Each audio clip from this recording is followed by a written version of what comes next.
السلام عليكم ورحمة الله. ازيكم يا جماعة؟ عاملين ايه؟ ان شاء الله النهاردة هنتكلم عن التلاجة السامسونج 18 قدم.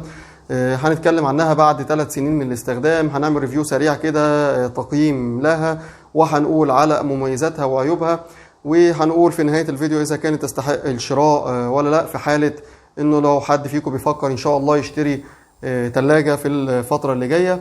هنلخص ان شاء الله بشكل سريع كده الفيديو بتاعنا في 10 مميزات جميلة جدا في التلاجة، وكذلك برضو هنتكلم عن 3 عيوب برضو مهمة في التلاجة بخصوص التلاجة السامسونج اللي معانا وبخصوص منتجات سامسونج بشكل عام. في الفيديو يا جماعة يا ريت اللي بيشوفنا ومش مشترك في القناة يشرفنا بالاشتراك في القناة ويعمل لايك للفيديو دعما للمجهود اللي بنعمله.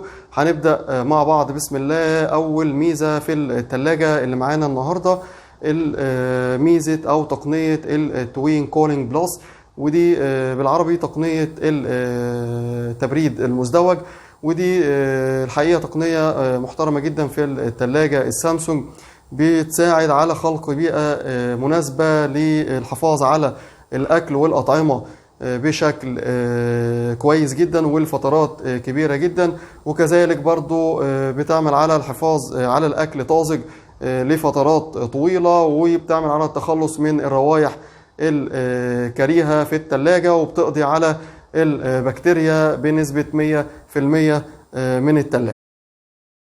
الميزة الثانية يا جماعة في التلاجة، وهي برضو مرتبطة بالخاصية الأولى اللي هي الخاصية اللي احنا قلنا عليها التبريد المزدوج أو تقنية التوين كولينج بلس. الميزة دي ان التلاجة بتعمل بشكل منفصل بالنسبة للفريزر وكذلك بالنسبة للكابينة تحت، بمعنى انه في حالة انه في اي حاجة عملت انبعاث لريحة كريهة في الفريزر مثلا، فده مش بيأثر على الكابينة تحت، وكذلك العكس برضو لو في اي حاجة اتسببت في ريحة مش كويسة في الكابينة تحت فمش بتنقل الريحة الكريهة دي للفريزر.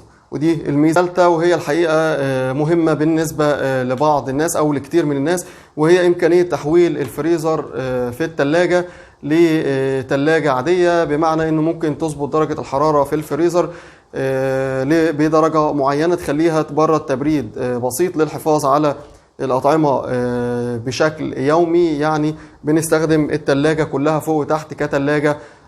لو مثلا بعض الناس بيبقى عندها ديب فريزر وعايز يستخدم المساحة الداخلية للتلاجة كلها كتلاجة مش فريزر.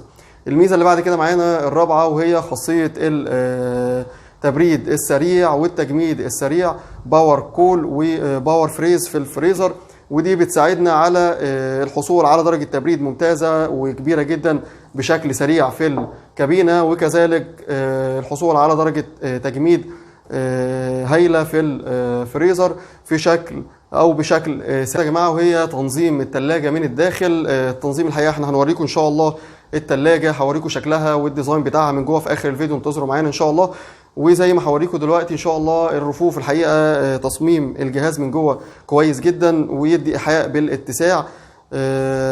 التلاجة زي ما انتم عارفين اصلا هي السعة اللترية الداخلية 440 لتر، والحجم المكافئ للتلاجة 532. طبعا زي ما كنا وضحنا في فيديوهات قبل كده ان انا ما بيهمنيش الحجم المكافئ، انا كل اللي بيشغلني السعة اللترية للجهاز، او السعة اللترية دي بتعبر عن المساحة المستخدمة اللي انا بستخدمها بداخل الجهاز، ولكن الحجم المكافئ بيعمل حساب الابعاد الخارجية للجهاز، وده طبعا ما يشغلنيش في حاجة.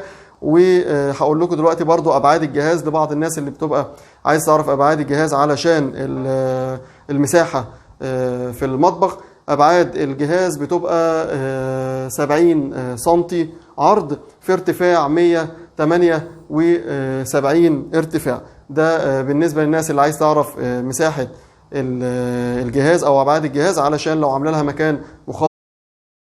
هي تكنولوجيا الحقيقة هي متطورة برضو جدا، وهي الكمبرسور الرقمي العاكس. الكمبرسور ده اللي هو الاسم الصحيح للموتور. برضو كنا وضحنا في فيديو قبل كده انه التلاجة ما ينفعش نقول على الكمبرسور بتاعها موتور، ولكن احنا بنقول الشائع ما بين الناس هو بيبقى اسمه كومبرسور او ضاغط. فالكمبرسور بتاع التلاجة السامسونج زي ما قلنا بتكنولوجيا او كمبرسور رقمي عاكس. وده بكل بساطة بدون دخول في تفاصيل، ده طريقة عمله ان هو بيفضل شغال باستمرار، ما بيفصلش على الإطلاق، ولكن بيتحول ما بين 7 مستويات على حسب درجة التبريد المطلوبة. غير التلاجات الانواع التانية بيبقى زي ما انتم متعودين او عارفين كلنا انه التلاجة الموتور بيفصل وبيشتغل على حسب لما بيوصل لدرجة تبريد معينة او بيحقق درجة التبريد المطلوبة، فالموتور بيفصل وبعد كده يرجع يشتغل. طبعا الكلام ده اولا بيخلي التلاجة ضروري تعمل صوت عند فصل وتشغيل الجهاز، الموتور بيعمل صوت دربكة وحتى لو كان خفيف، وكذلك برضو بيقلل درجة التبريد، لأن زي ما انتم عارفين بيبقى كل الكلام معتمد على حساسات. التلاجة بتضطر تفضل فاصلة فترة طويلة لحد ما الحساسات دي تحس انه درجة التبريد قلت، فتبدأ تدي إشارة للكمبرسور ان هو يشتغل عشان يعوض الفاقد في الدرجة ويحقق درجة تبريد من تاني. لكن الموتور ده او الكمبرسور ده بيبقى شغال زي ما قلنا بشكل مستمر، ما بيفصلش ابدا. طبعا هو شغال بتكنولوجيا عشان بعض الناس بتبقى قلقانه انه هيفضل شغال على طول وده خطر عليه او كلام من ده، ولكن مفيش اي قلق او خطوره من الموضوع ده. الموتور بيشتغل على حسب القدره المطلوبه، يعني بيوصل زي ما قلنا من مستوى واحد لمستوى معانا. اللي بعد كده يا جماعه هي صوت التلاجة، زي ما قلنا برضو هي مرتبطه بالكمبرسور، وصوت التلاجة الحقيقه هادي جدا وجميله جدا بسبب الميزه اللي احنا قلناها او الميزه اللي فاتت اللي احنا قلناها هي مرتبطه بالموضوع ده. كذلك برضو تكنولوجيا، هي الكمبرسور بتاعها بتكنولوجيا الانفرتر الموفره في الكهرباء، وكنا اتكلمنا قبل كده عن خاصيه الانفرتر وقلنا ان هي بتوفر الكهرباء بنسبة 50%، وطبعا دي حاجة مهمة جدا بالنسبة. كمان التلاجة دي بالإضافة إلى خاصية التوين كولينج بلس اللي احنا كنا اتكلمنا عليها في أول الفيديو، فيها واقي من البكتيريا بيحافظ على التلاجة أو بيقضي على 100% من البكتيريا، وده طبعا بيساعد على بقاء الأطعمة في التلاجة طازجة وصحية لفترات. وإن شاء الله هنيجي بقى بعد كده للعيوب. أهم عيب بالنسبة للتلاجة السامسونج هي الضمان بتاع التلاجة، ولكن يعني هو بعض الناس بتتخدع في الموضوع ده، لأن للأسف بيبقى مكتوب 10 سنين ضمان، ولكن هو بيبقى 10 سنين على الكمبرسور بس، على الضاغط أو الموتور بس، ولكن على باقي الأجزاء في التلاجة بتبقى 5 سنين. وطبعا برضو للناس اللي ما تعرفش الجهاز سواء التلاجة أو الديب فريزر ما هوش كمبرسور، يعني غالبا لما يبقى الجهاز متعب او في مشاكل او في اعطال بتبقى بعيده كل البعد عن الكمبرسور، قلما بتيجي اعطال متعلقه بالكمبرسور او الموتور بتاع التلاجة، غالبا بتبقى زي ما قلنا الاعطال متعلقه بحاجات تانية او لها صله بحاجات تانية. فدي من ضمن او اهم العيوب بالنسبه لي انا في التلاجة السامسونج. العيب الثاني عدم توفر قطع الغيار الا من خلال الشركه.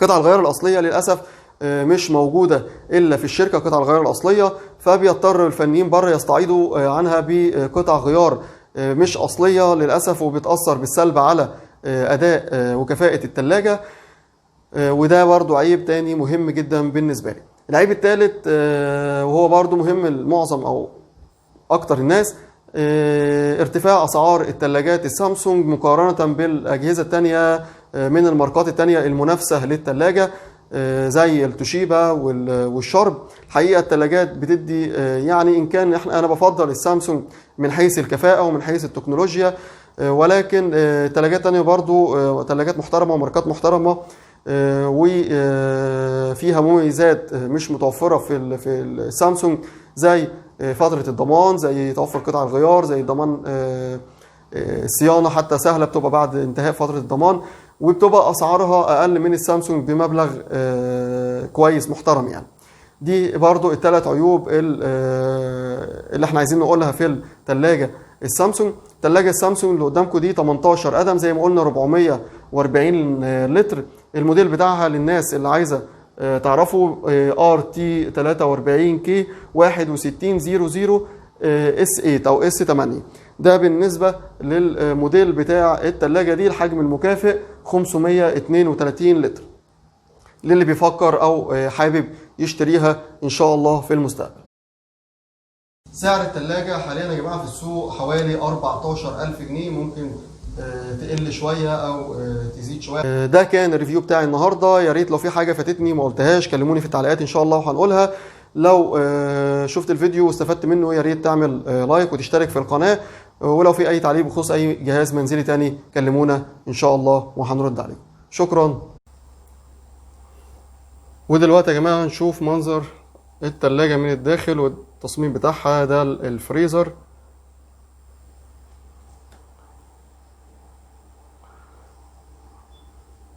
وتحت الكابينة عبارة عن رف فوق بتاع حفظ اللحوم، وفي بعد كده 4 رفوف، وبعد كده الدرج اللي تحت.